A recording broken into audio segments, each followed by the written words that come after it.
Sabe quem vai pagar mais por essa nova lei digital? Não são só as empresas.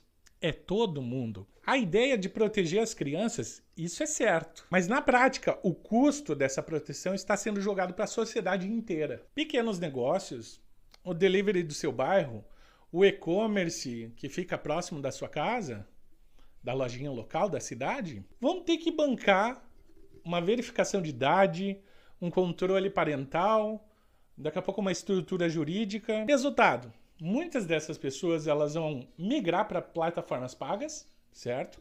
E isso vai elevar os custos de operação dessas empresas. Outras pessoas que não têm tanta preparação, que não estão entendendo o que está acontecendo, têm a tendência a abandonar o digital e voltar a operar somente no físico. Quem que ganha no meio disso tudo? As grandes empresas que já têm a sua base pronta para atender seus clientes e já estão preparados para esse tipo de coisa. E tem mais.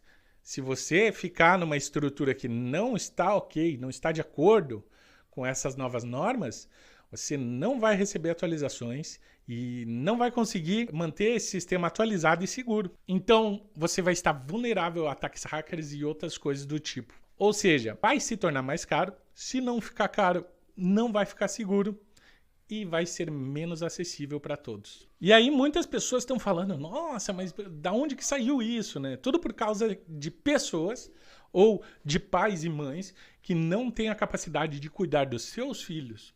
Então o governo está vendo essas coisas e ele está agindo da forma menos correta, mas ele está agindo para proteger os seus filhos de você, que é um pai irresponsável. Isso acontece porque tem pais e mães que pegam um tablet e deixam para o filho, deixam o celular para o filho, vai brincando.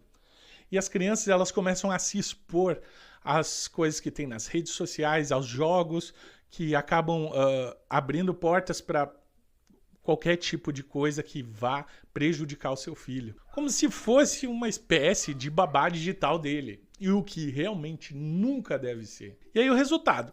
Por causa de pais irresponsáveis que não têm tempo para cuidar dos seus filhos, toda uma cadeia de estrutura pode sofrer por causa de políticos que não têm a capacidade de entender o que está acontecendo na sociedade e aí todo mundo vai acabar pagando esse preço. Ah, mas você deve estar se perguntando, tá, mas e se eu colocar uma restrição de idade para usar? Cara, a gente já tem isso em sites de conteúdo adulto.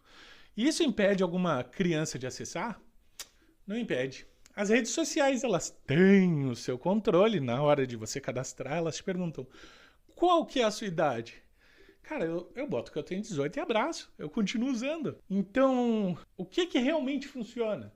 A gente viu recentemente o Roblox e as crianças elas estavam burlando o reconhecimento facial para identificar a idade delas. Elas pintavam uma cara para simular uma barba, uma coisa.